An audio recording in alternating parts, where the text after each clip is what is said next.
This 32-year-old homesteader believes he can generate 4 times the income on the family farm, creating true self-sufficiency for society while turning dirt into soil and grass into armor. Lots of feed in here. Becoming a self-sufficient society could be the key to saving our health and the planet itself. However, if you thought that was as easy as setting up a bunch of windmills, growing your own garden, and eliminating cattle from destroying the earth, this video will blow your mind. There's a lot of benefits to being self-sustaining, and that's what we used to do with homesteading. Pretty much everything you needed, you grew right on your place.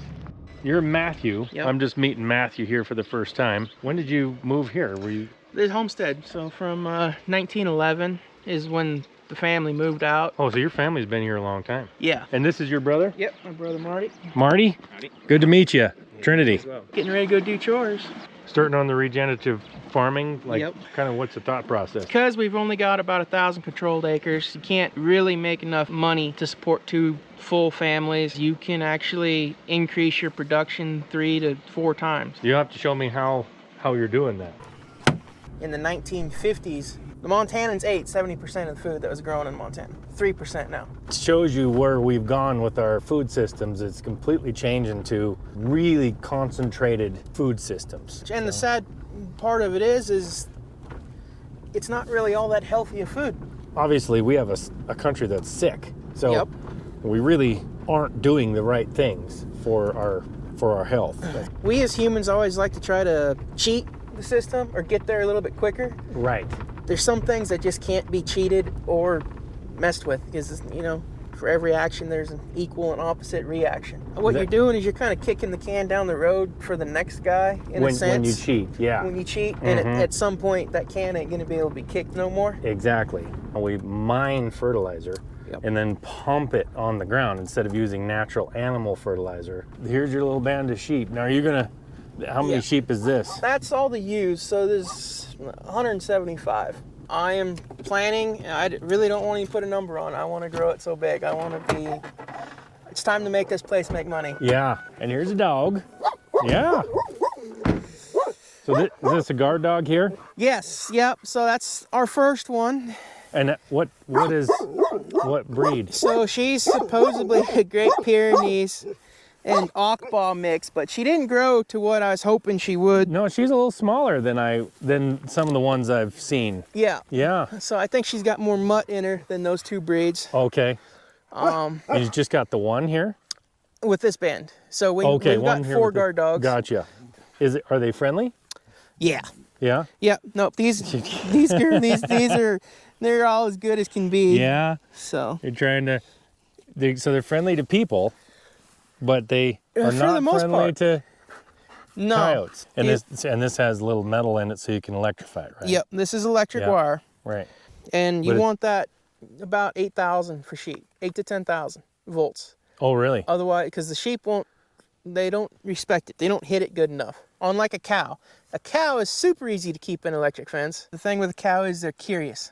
So what they do is they go up and touch it with that nice wet nose. Yeah. And that'll get them. They're trained. Does this net then, it's electric too? Yes, sir. Does that keep some of the coyotes out, or? In the 3 third summer, so the 2 winters, I have not had no predation from coyotes. Really? None. Wow. And I doing it this way? Just doing it this way, because there's no fences out here. In the summertime, it gets moved daily. Wintertime, they end up getting it. You can stretch it out a little bit. Like right here, they're probably about 3 days. Okay. Why hair sheep? Why not wool sheep? What do the hair sheep do that the wool sheep don't, or whatever? So that's a completely different. Yeah, they don't have their winter coat on yet, and that one, the speckled one there, she didn't shed off very good. I see that. So a hair sheep actually sheds. They do. So you don't have to shear them.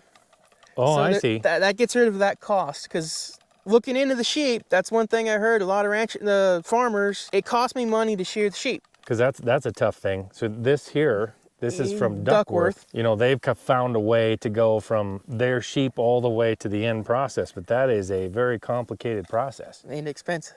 And expensive to get set up, especially. Yep. I see. So, and as you can tell, they're coarser fur, so they don't make good wool. Even if people try to, they're a very poor quality. It's a rough. It's like a stiff hair. Kind of like an antelope, I suppose. Wiry, yeah. And then you're using some of these for meat? That's strictly what I'm raising. So this is meat sheep. Yep, this is a meat sheep breed. That's what they get used for. They're pretty curious creatures. Yes, they are. And they're always so trusting. To a fault. Yeah, to a fault. Are they like a goat where they'll eat just about anything? Not quite. They're a little bit more picky. Yeah, they won't eat a shirt like a goat? I mean, I'm sure they'll test it. Yeah, see if it's edible, huh? Right. The reason we got into the sheep is because every time we ran the numbers on paper, they always made more sense. Appears that they can bring in a lot more money and be able to keep my brother and myself on this place and someday get it to where we can have families. And so how long does it take to grow one to butcher size? I mean, to butcher age in a sheep? So what I'm finding out on my second year here, if you grain feed them, most people market lambs. So a lamb is technically 12 months or younger. 12 months or younger, okay. Yeah, okay. So it's a year though. You're raising one edible creature in a year, whereas cattle are 3. Well, actually the sheep, especially Katahdins, once they have, most times after their first lambing, they'll throw twins. Oh really? So the very high percentage of twins. So they'll have two. Huh? Since you're moving it every day, it's not like you have to have it perfect or nothing. You just push these posts in with your foot, right? Yep. So how long does it take to set this up and move it every day? Well, him and I come out and do it. You might get 20 minutes on it. Okay. This is something that's intrigued me because I think it's something we need to get back to in agriculture, is doing way more of this. I mean, we have so much farm ground that's just monocropped, that's only monocropped, and it's just being, take as much as we can, and that is a short-term thought process. So that's why I'm here, because I'm interested in how this operates, how it works, if it's a benefit, because I believe it is. It very much is. In the short time we've done it, you can see just how much the ground is changing and is wanting to produce more. I see. And it's wanting to be healthy. Well, they're all waiting patiently, even though they have hay laying everywhere. They're like waiting to get out. They're like, let me out. Yeah. That is funny. You guys enjoy that? Getting out to some new stuff? Huh? Looking at me like, what? They like moving. 8'8", 8'5". Okay. So don't touch that. No. You're saying. Yeah, do not touch those.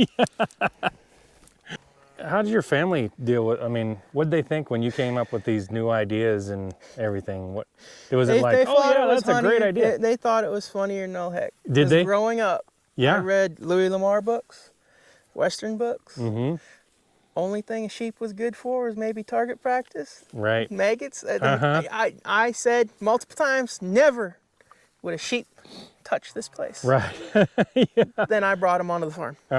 So, never say never. So I got to keep the net out of the way. Just kind of fold it around. I'm not going to run through the fence, am I? Oh, we got a dog if you do. Okay. I'll just stay out of the way there. Couple of lambs. Yeah, that's not surprising. These two were the bottle babies, and they just got kicked out here. I see. So they're 2 nights ago. So they can't figure out how to do it. They're new to the flock. They're instinct. There he goes. There goes away. You put them on a. No. You put them on a string, I believe. Don't bite. Down him. Down.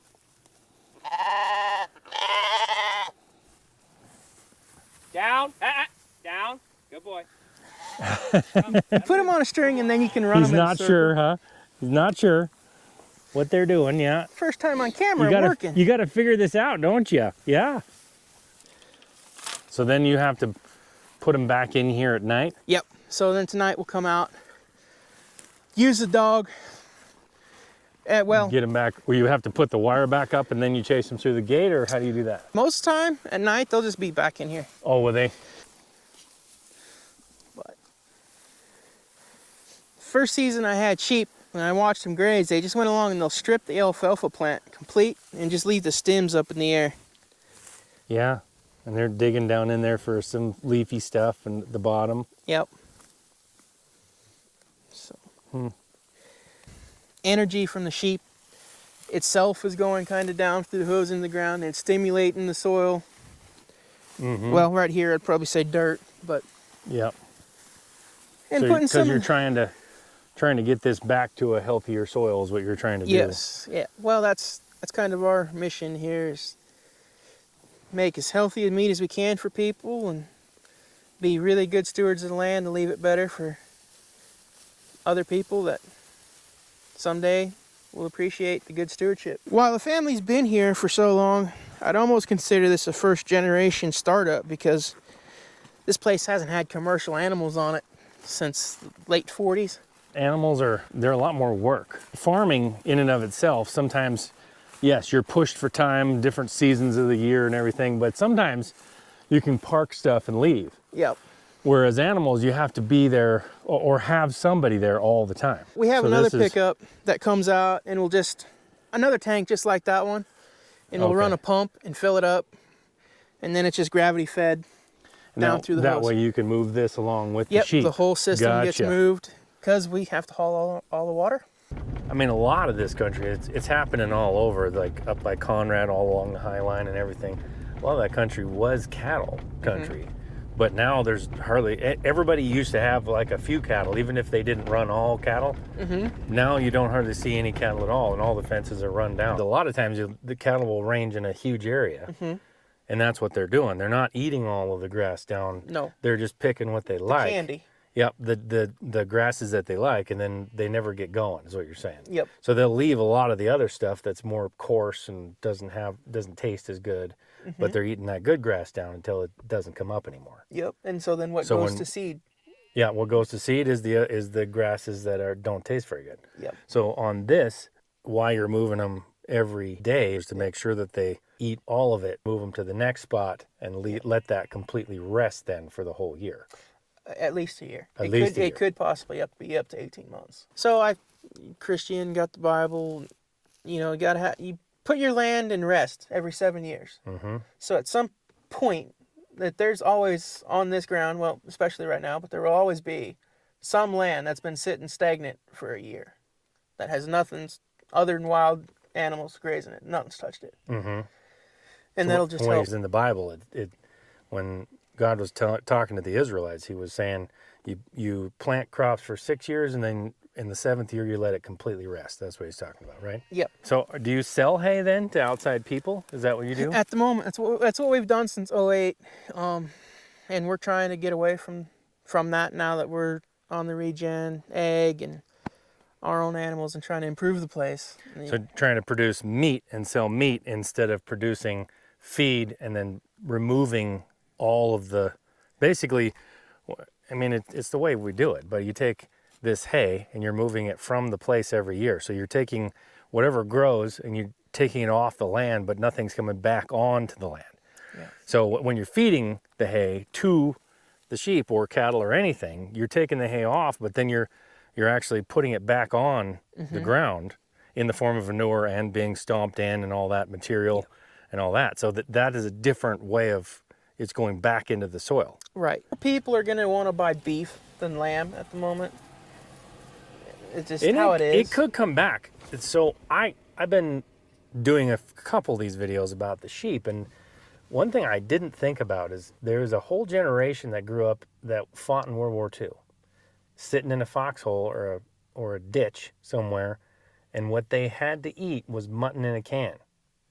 So I think some people have this theory, and they may be right, that people associate that meat smell, taste with those memories. Well, that whole generation is now dying out. So the health benefits, the cleanness of the meat and everything for lamb could come back. I think it's starting to maybe come back in a very small set of people. So it may be time for it to come back. I mean, I can see that. I'm 32 years old, and I never even tried a mutton steak until like 4 years ago, and I didn't get none of this katahdin until last summer. And well, I think the word maybe lamb doesn't Yeah. really help because Yeah. it sounds like you're eating a baby, but it's not really. It's a grown It's a grown sheep. In cattle, we don't say calf when they're butchered. You'll say, well, I can't see the dirt. There's a lot of armor here. But the thing is, the biology can't touch it because it's actually not touching the ground anywhere. Oh, okay. So you So mean the it's stuff this- that, all stuff that this- hasn't been grazed? All that That's just is- been laid over because it died, and just then the died snow and laid fell over, on it. And the biology can't touch it because it's not on the ground. I mean, they ate this part down considerably more than they ate that part down. So it's Yep. they're still trying to. That's the kind of thing you're trying to protect, is because they hit this hard.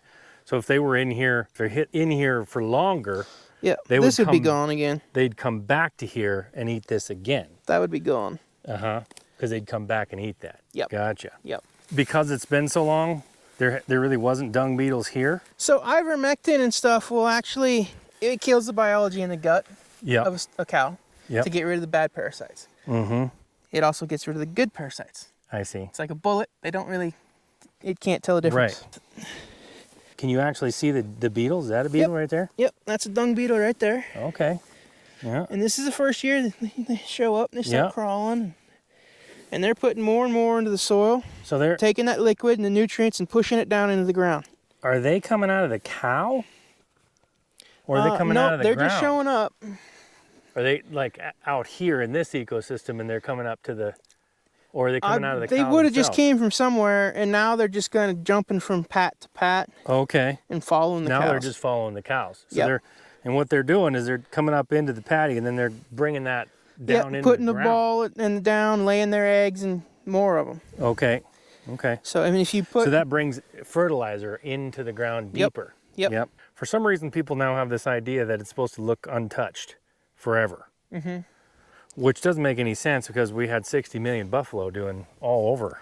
right, Right. And what they don't understand is if it's untouched and stagnant, it will go stagnant, and it'll turn to a desert just like anything else. Exactly. The life that's in the soil starts to die, and you turn this into a desert if you don't touch it with animals. Mm-hmm. Animals are the way that the prairie and everything stays alive. Which And this is what you're talking about with this material that hasn't been eaten ever, Yep. right? And it Yep. just falls over Yep. because at wintertime it dies and gets moisture on it, but it's not actually degrading because it's up off the ground, Yep. It's being held up in the air, so it's doing nothing doing nothing. except blocking for the sun. blocking the soil. Yeah. Last winter, they were in this, let's say this bottom half of this field, this bottom 20. Mm-hmm. And as you can tell, I on-rolled hay. If we'll walk out through here, you can kind of see darker green spots. Kind of notice even in the one winter's difference, just walking out in this little bit, there's armor on the ground. Plowed this up, this whole, along this fence line right here, was nothing but thistles. Oh, really? And this was last summer. There's just big old thistle patches. Uh-huh. Walked it earlier this summer and couldn't hardly see any.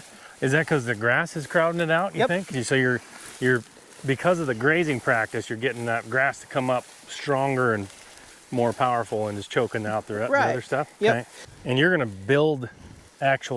start building soil by doing that, aren't you? Yep, yep, Yeah, because that gets degraded back into the soil, creating new soil. yep. I mean, just walking out here, you can tell the plants are a little bit greener than Yep. everywhere else. They're a little bit taller. Mm-hmm. And this was within one winter of doing it. I got one spot that's had 2 seasons on it. The brome grass, instead of being that wide, the brome grass is actually, Oh, I'd say, that wide in 2 seasons. And it's the same grass. It don't look like the same grass. It don't even feel like the same grass, but it is. but it's the same grass.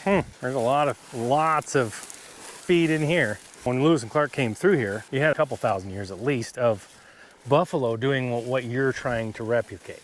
Yep. The reason that a lot of people are thinking this way, they're trying to replicate what was done on the prairie. In the prairie, buffalo stay very close in herds. They move a lot. They used to stay in very, very large herds. So they would graze something very quickly all the way to the ground and then move on. Yep. And sometimes not come back to that area for over a year. Mm-hmm. So that's what we're kind of trying to replicate. He's trying to replicate with what he's doing This was all grazed early spring. this year. Yep, this year. And they were on this area beginning of June. And I actually went to South Dakota, so I fed them some hay. The cows and everything was here. And you can tell this is brome grass. This is what we've been walking through all morning. Mm-hmm. Doesn't look like it. No, no, I see what you're saying. That's You got way thicker. at least double leaf Same kind of ground. thickness.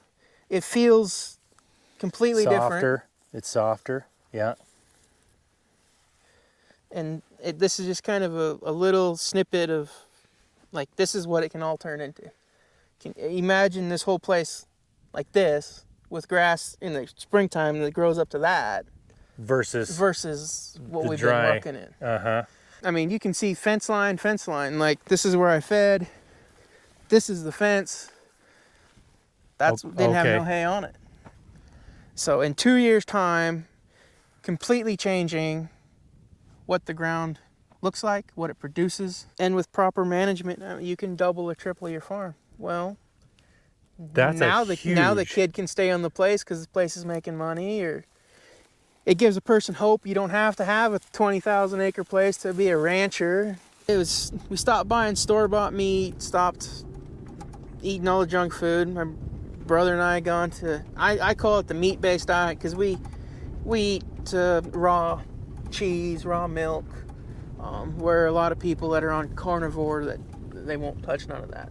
All right, but you're talking raw, I mean unpasteurized. Yeah, unpasteurized cheese, unpasteurized milk. You realize that's completely unsafe for anybody to have, right? Yeah. Even though I grew up on it all my life. Yeah.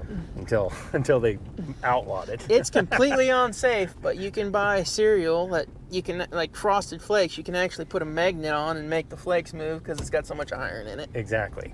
We did an experiment with my son's science experiment, was that. Oh, was it? Yeah. I was being sarcastic about the raw milk. When you pasteurize it, basically you cook it to make it safe, but then you take out all the good bacteria that you had in there in the first place. So all the health benefits, you also mess with the structure of it molecularly. Government says it's okay. When they outlawed whole milk, what it did is it put all the small guys out of business and made sure that only a big operation could be in business, because you had to have a pasteurization process. Mm-hmm. So all the small guys couldn't be in business. So to me, that means that possibly it had nothing to do with safety in the first place. It just had to do with putting this competition out. Yep. So what kind of pigs are you got here? These are a little different than I've seen. Yeah, so these are Idaho pasture pigs. Idaho pasture pigs. They are not a fat pig, so they don't produce a lot of lard or fat. Yeah. But they can, in the right system, eat up to 80% of grass instead of grain. Oh, I see. So the hay out there is just not bedding. That's actually their food. That's their food. Wow. And we move them. Not quite as good as the sheep. They don't get moved quite as good as I'd like. I haven't made this process easy enough yet, so I don't do it as often. Probably a little harder to move them, huh? Or is it? No, not really. You just take the feed bucket, you dump it out, and then you put the net up around them. So that part's easy. It's just moving the behemoth of a shed we built for them. I see. Got to have a little bit easier, like just a little bit easier on shelter moving to stuff. eat. Gotcha. And they definitely did their damage to it because those boards were not missing. I see. But so we're gonna go eat some pig and yep, some pork chops and some and lamb. This comes from right out here, right? Yep. This is the pork chops. I don't got the lamb out here. This is the pork. I see. Yeah. So it's got a little bit of fat in there. It's not super fatty, huh? No, not super fatty, but I guarantee you it tastes good. You're single still. Yep. Which helps a lot.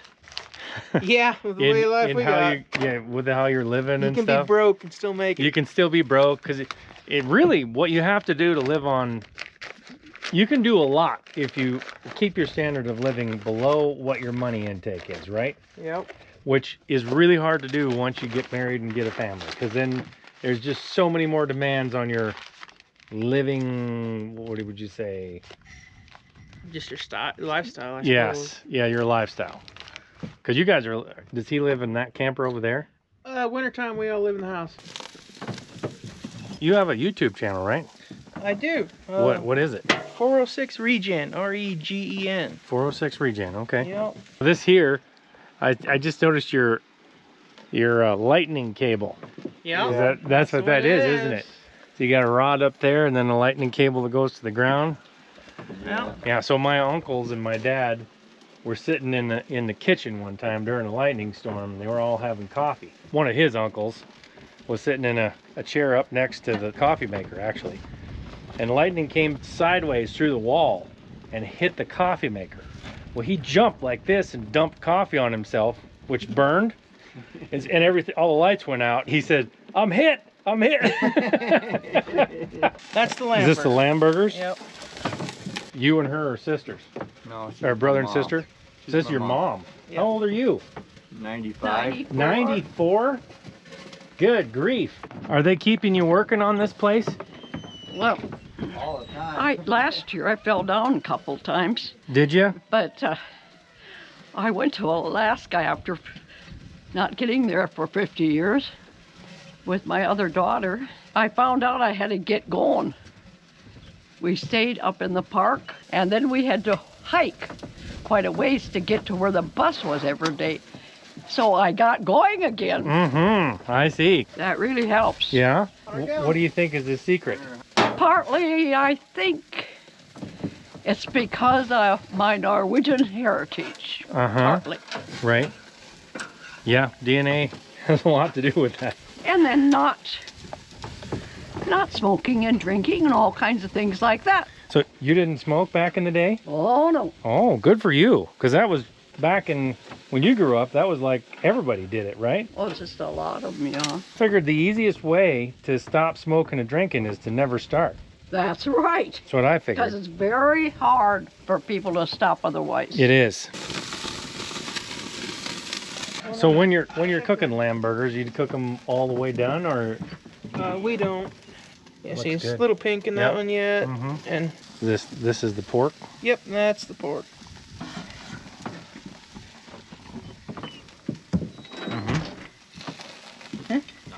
That's very good. Very porky. Oh, Like I said, we rendered some lard here the other night. oh wow. Yeah, you got a ton of it, don't you? So that's our cooking Cool. oil Yeah. and all that.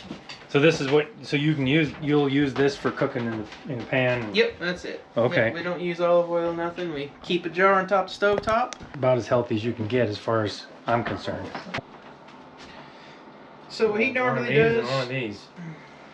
What? what we normally do, we don't eat the bread no more. But Mm-hmm.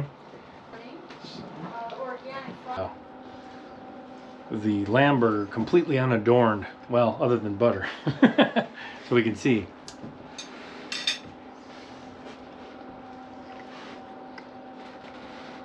I'm always amazed at how mild lamb is.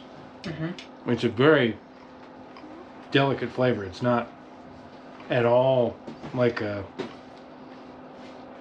I don't know, beef is a stronger flavor. Yeah, that's very good. I can see what you mean. Almost right at the end, there's a kind of a hint of sweetness on the to the meat, especially at the end.